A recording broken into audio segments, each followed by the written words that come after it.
What ensures the successful outcome of a U.S. visa interview? That is the topic we're going to be talking about today in this video. If you have an interview for a visa, you've achieved a remarkable result, because just getting an interview is difficult in today's immigration climate. And so in today's video, we're going to be talking exactly about what you need to do to make sure that your interview is successful. And if you don't know me, my name is Josh Goldstein. I'm an immigration attorney in the US, and I help people reach their immigration goals wherever you are, no matter what kind of dream you have of living or working in the US or studying the US. I can help you get there. I've been doing this for many, many years. I've helped people with thousands and thousands and countless numbers of cases, and I can help you as well. So, as I mentioned, the most difficult thing about the interview process is just getting the interview itself. We have people who've been waiting for years, literally years, to get their interviews. And so if you have an interview scheduled, that's a very, very good thing. And so once you get the interview, though, what can you do to ensure that it is successful? Well, the first thing you want to do is you want to take your application for the visa, your DSI, your DS-160 or your DS-260, and you want to print it out and you want to review it before your interview. And you want to make sure that you have answers to all these questions. A lot of people say, oh yeah, I know all that. I don't need to review it. And then when they get to the interview, they get asked questions and they get stumped, or they're stumbling. They don't have the information in front of them. So you don't want to do that. The second thing that you want to do, and this is really, really important, you don't want to miss this, is that you need to make sure that you have every document that the officer might possibly ask you for. Now, what documents do you need for your interview? Let's talk about that. First of all, you should bring every document that has any potential relevance to your immigration case. Sometimes people say, Josh, should I bring this document with me? Well, I don't know what the document is, but you should probably bring it with you. Why do I say that? Because you have two options. One is to bring the document with you to the interview, and the other is to leave the document at home. Which do you think is the better path? Which do you think is going to help you reach your immigration goal faster?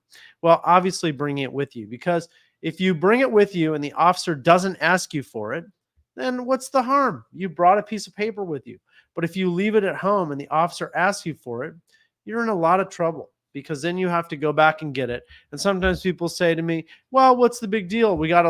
If we don't have the right documents, we can just the officer will ask us to bring them back. And so it's really not that big of a deal, but it is a big deal. Why is it a big deal?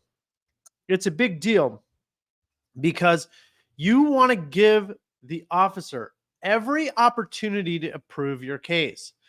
You go to the interview, your file is open. The officer is looking at you, or hopefully looking at you. They have the approval stamp on their desk. It is a magic moment where you could get stamped and approved. Now, if you don't have all the right documents, you've created an obstacle. And these offices are not that efficient. They're not that competent. They don't care about you. And so if they send you a request to bring back more documents and you leave the interview and you're not going to get approved that day, and you come back and you submit the documents, who the hell knows when they'll contact you again? That is a big problem. So you want to bring every document there, every document that has potential relevance. So let's talk a little bit more specifically about what documents you want to bring. You want to bring your birth certificate. You want to bring, this is your original birth certificate. You want to bring your marriage certificate, your divorce certificate. You want to bring all your original criminal dispositions. You want to bring the birth certificates of your children, the birth certificate of your wife. You want to bring your certificate of naturalization. I'm just making these up. These things may not be relevant, but just bring everything with you.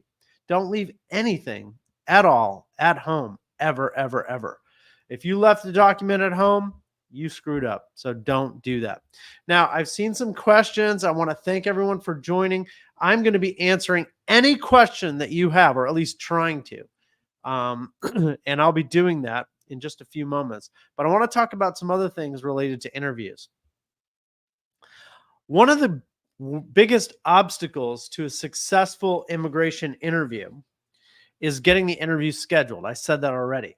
Another obstacle to a successful immigration interview is that there is extreme vetting or ethnic profiling of applicants. A lot of our clients are from majority Muslim countries, or they are Muslim themselves, but they live in countries that are not majority Muslim. Regardless, when they go to their interviews, they are, in my opinion, unfairly targeted for extreme vetting. They get a form after the interview called, well, first of all, at the end of the interview, instead of getting their visas, they're told that they have to be put into administrative processing. And administrative processing is best thought of as a lack of processing. It's when they're not processing your application. It's when they make you wait, and they make you wait, and they make you wait, and they make you wait. And after the interview, they send you a form called a DS 5535. And they ask you for your travel history, your work history, your residential history.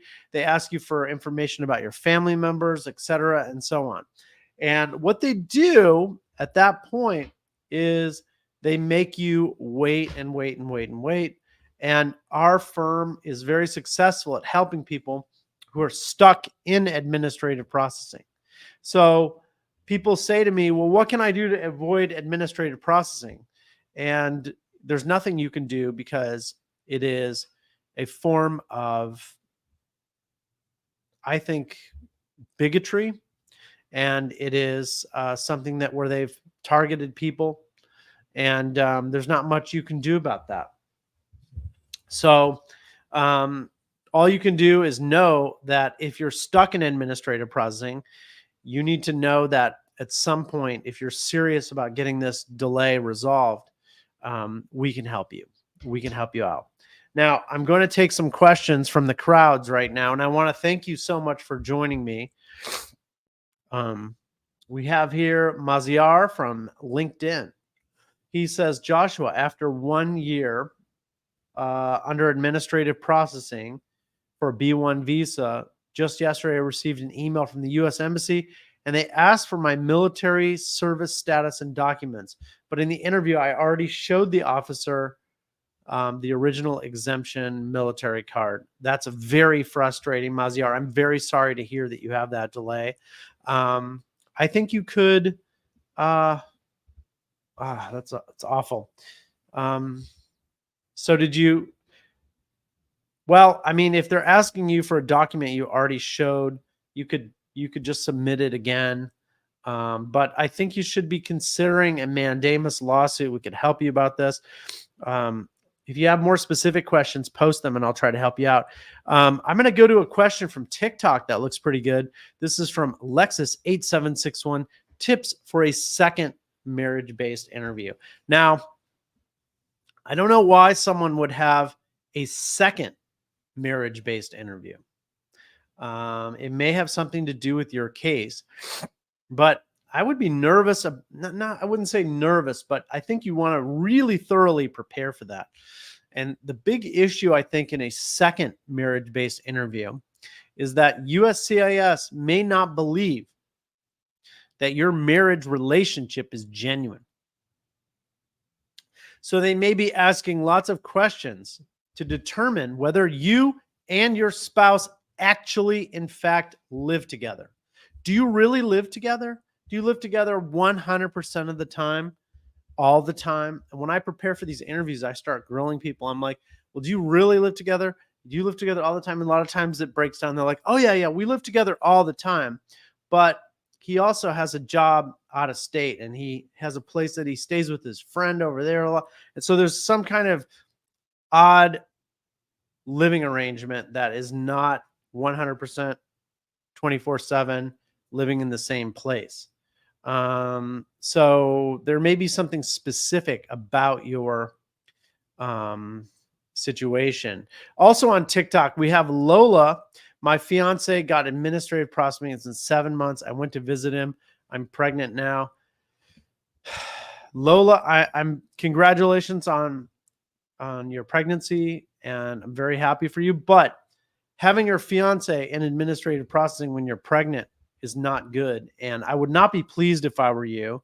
And you should hit us up and contact us, and we can help you out with this so we can get him his visa and he can be here, because you've never needed your fiance more than when you're in administrative when you're pregnant. um I'm just gonna taking some other questions. Let's see here. um you should Yeah, if you I'm going to put my email on the screen. If you need help with an immigration case, um, you can contact me. Joshua at jgoldlaw.com is the best email for me. And in the message, put no more waiting.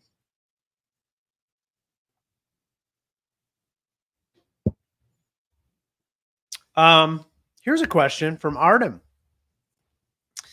He says, "Hello, Joshua.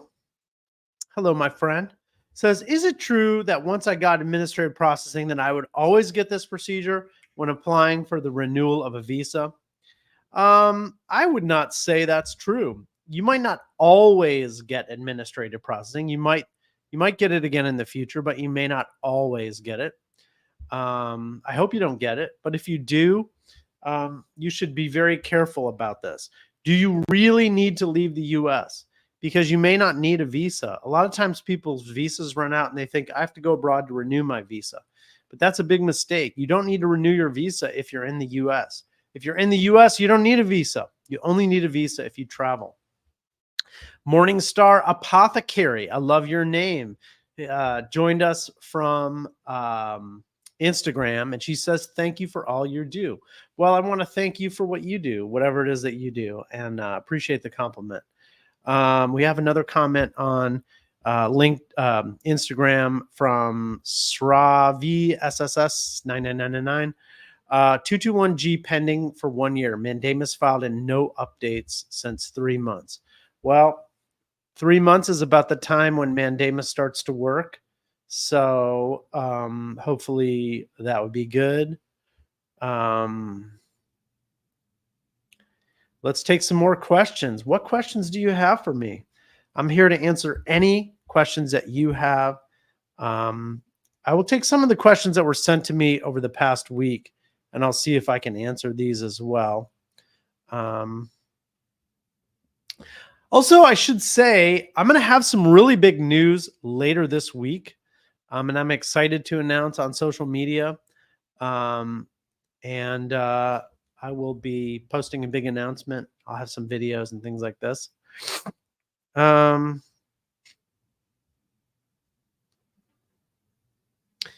Here's a question from Ed Jones. Says here, I'm in the process of getting a K1 visa for my fiance from the Philippines. My wife is Filipina. Where in the Philippines is she from? The answer is Oregon. She's American born, but Filipina descent. She says, I'm in the process of getting a K1 visa for my fiance from the Philippines. She had her interview and was given a 221G letter because she didn't have a police clearance from Hong Kong yet. It was in the process. She received a letter from Hong Kong because a conviction showed up for overstaying a visa in 2007 and was not able to get clearance. It was not her fault. Have you had similar cases? She was able to get the visa approved. Can you help? This is a question that came to us from Facebook. I think overstaying a visa, I'm not sure. She overstayed a visa in Hong Kong.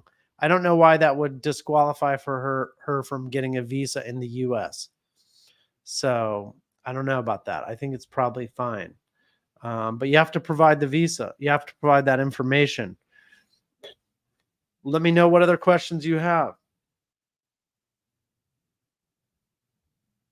Sardar Din, how are you? I emailed you 3 weeks back and I've not received any reply. Um, please send me, I'm sorry, please send me another email. My email address is joshua@jgoldlaw.com. Joshua@jgoldlaw.com. Here we have Jafari on TikTok. My brother's immigration F3 visa has been accepted, but he doesn't have an interview yet in Jordan.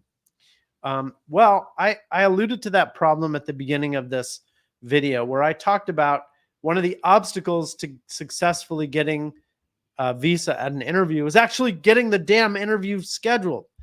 So what we do is we help people when the consulates just seem unable or unwilling to schedule these interviews. And if that's the case, we have techniques that we can use to try to get these interviews scheduled.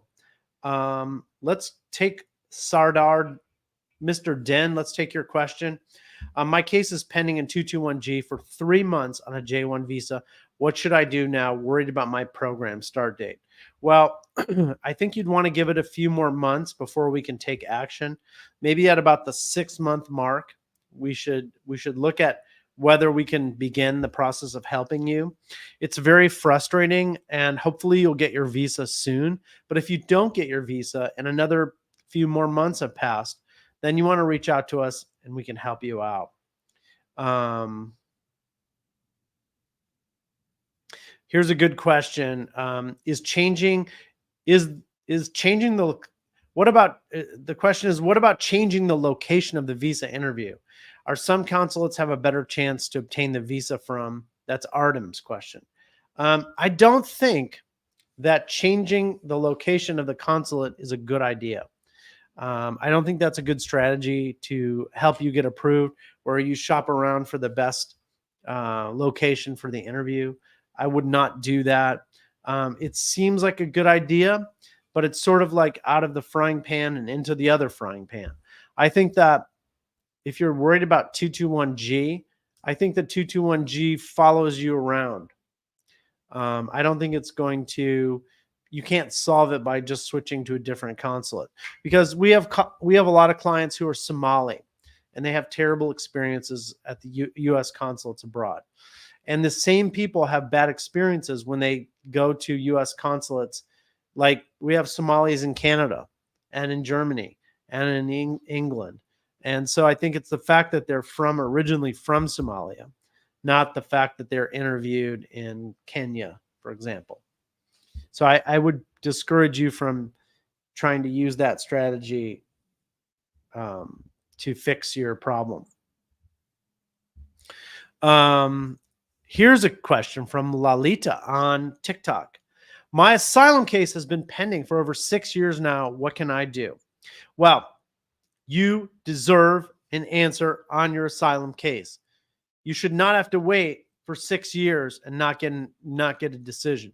So I think you should contact us and you should file a lawsuit against USCIS and sue them. If you're listening, Lalita, tell me where you're located. I'm curious. I'm in Los Angeles. If you put where you're located in the comments below, I'd love to hear from you. I'm always curious to see where people are from. Put in the comments below where you are. That would help me figure out where everybody's coming to me from. That'd be fantastic. New York City, I love it. Yeah, I mean, we have someone in Michigan where I was born and raised. My entire family is from Flint. We have tons of clients in Dearborn. Here we have a super fan, Jamal Yusuf, my brother from another mother. Jamal, I'm going to come visit you in 2024. That's my goal. I want to meet you in person. All right. Here is a question from Morningstar Apothecary. I love that name. Coming to us from Instagram. I have another question about a gentleman on a flight that came into New York from Denmark with dual citizenship with Israel. How does that happen with him getting through all the checkpoints? And no, I don't understand your question. I'm not sure. What is your advice for folks fleeing from other countries as refugees seeking asylum? Well, in order to apply for asylum in general, you have to be physically be in the U.S. So if you don't have a visa, you can go to the border or you can go to an airport, and you can enter the U.S. And when they say, um, "What's the purpose of your trip?" you can say, "I'm here to seek asylum. I'm afraid to return to my home country." Another idea, if you're seeking asylum, is to consult with an immigration attorney before you apply, before you coming to the U.S. Um, Morningstar Apothecary said ticket and no identification, and then being dragged on top of it and showing signs of being ruffled. He's being held accountable for up to 5 years. What's your advice? Um, I really would need more information about this. It sounds like a very unfortunate situation. Um, Here we have Tahira Asif on TikTok. She says, please, please, I'm going to go back. Can we get a spot visa for an adopted child from Pakistan? I'm a citizen. So let's talk about immigration and adoption. I do not handle adoption-based immigration cases. So I'm not an expert on this. So if you say, hey, I want to get immigration benefits for someone I adopted, then I'm just not able to help you out. I'm not the right person for the job. Jamal Yusuf, your team, good job. Thank you, brother. Thank you. All right. Let's see.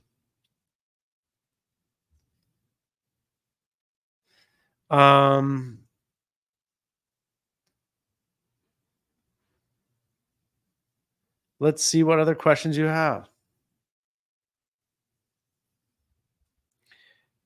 Put them. Here we go. We have Wakas from TikTok.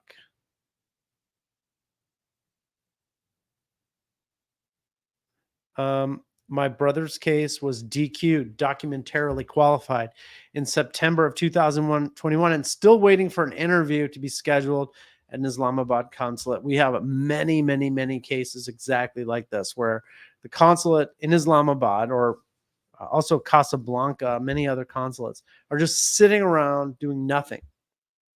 And it's very frustrating. We sue them to get interviews scheduled. Hussein said, Joshua, if anyone has a desire to go to the United States, is this possible? Yes. You can come in as a visitor. If you are in a country that's where the visa requirement is waived, if you're from Europe, for example, or Australia, that's great. If you need a visa, you could apply for a visa, and you can get a visa as long as you can persuade them that you plan to return to your home country at the end of your visa. We have a friend joining us from Dubai, which is fantastic. Hope you're well. Here's a case. Here's a case where it says here, I have a case where an alien who won the lottery had not disclosed that he had children at the time of applying for the lottery. At the time of filing the DS-260, he didn't disclose that he had children on his DS-260 application. He was granted an immigrant visa to the U.S. Somehow he applied for his children. They came to the U.S. All members of the family got a green card. Now comes citizen, where the alien had the immigration interview. Yeah, I know where this is going. They're going to ask him, have you ever provided false information to an immigration officer? I think the question is yes. My father got me didn't disclose me on his immigrant visa form. I think you could do that. That's not a bad idea. Let me know what other questions you have. Lots of great questions today. Lots of great questions. Let's see here. I'm waving at people. I'm sending messages on various. Can a TPS holder get a green card? Yes and no. So if you have TPS and you want to get a green card, you cannot directly, excuse me, TPS does not directly give you the ability to apply for a green card. TPS gives you the ability to live in the US and get a work permit, and it gives you protection from deportation. But how do you get a green card if you have TPS? Well, there are various ways to do this. You could get, most of the time, people get green cards through marriage. That's one way to do it. And then you can do that. There's a few different ways. Let's see here. Does it takes 4 months to prepare a military parole in place petition? This is from Lysandra Rivera. Lysandra, if you're listening to me, I love helping immigrant military families. I love parole in place. I have helped many people with this process, and it's incredibly um, gratifying to me to help such people. So if you need help with military parole in place, then I'd be happy to help you out. Um, we have another question where he's asking about inadmissibility. Um, and I mean, I don't know about the legal analysis, but if you're really worried about naturalization and having to fight that battle again, why not just keep the green card? That's another possibility. But this is a very specific question. I need to look at it more carefully. Let's take some more questions. Litter Nav Suk says, why F2B is not moving forward? Well, the visa bulletin is a mysterious animal that moves in various ways, and only a fool would try to predict the workings of the visa bulletin. All I would say is that you should be patient and just keep checking it every month. Here we have Bamik Tiwari. I just sent my RFE medical for my I-45, I-130 approved, marriage-based. What should I expect next? Well, your I-130 is approved. You've been asked for the medical exam for the I-45. It's marriage-based. What I expect next is that your damn green card gets issued and comes in the mail.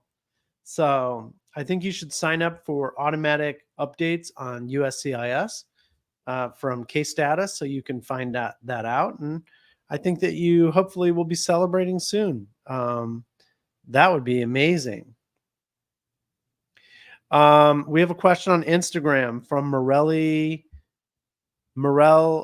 eBay Sari. What about the AOS timeline? Is it going faster? No, it's not going faster. I think the timeline is pretty similar to what it's been for some time.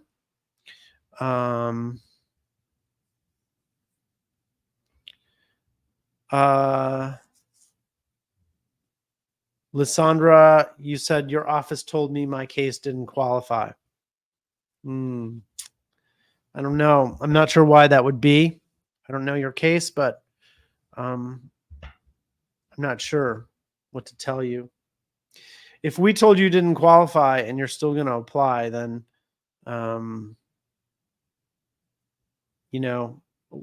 that would be contrary to our advice.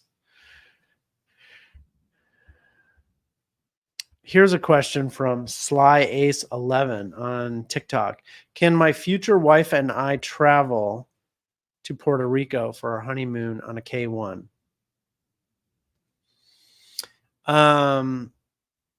Puerto Rico is within the U.S. I've been there, and it's a beautiful place, a great place for a honeymoon.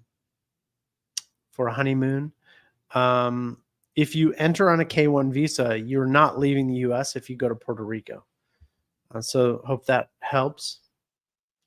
What other questions do you have? Any questions from our friends on YouTube?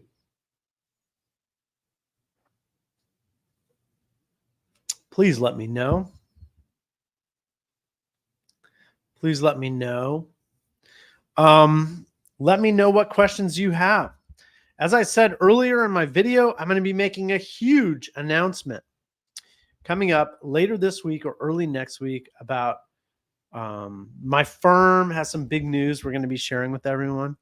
And I'm excited about that. So here we have a question from Instagram. Hey, Josh, how are you? I'm very fine. Hope you're well. It's been 4 months since documentarily qualified and nothing has happened yet. That is very frustrating. But the question you had is what to do about it. I think you want to give it a little time. At some point, you're going to want your interview. I mean, you probably want your interview a long time ago, even before you were documentarily qualified. But if you don't have your interview, then I think you want to consider a mandamus lawsuit. Here's a question I'm going to try to answer. We have Ilham Khosrowabadi. I hope I didn't butcher your name too much. She says, hi, I'm Iranian with a Finnish permanent residency. I've applied for a J1 visa postdoc researcher. We have a smart person asking us questions, by the way. She says, 3 months back, September, I had my interview in London as I started to work in UK from May of 2023. I got the 221G white slip and they requested my CV, invitation letter, contract in the UK. Not yet hearing any news from the US Embassy. Should I just resign my work in the UK? Need to go back to Finland? What will happen in my case? Should I stay in the UK? Well, I don't have all the answers. I can't tell you exactly what to do.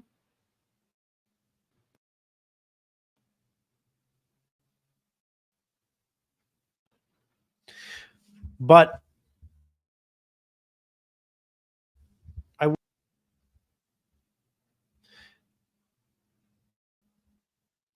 that you should consider let's see here. Try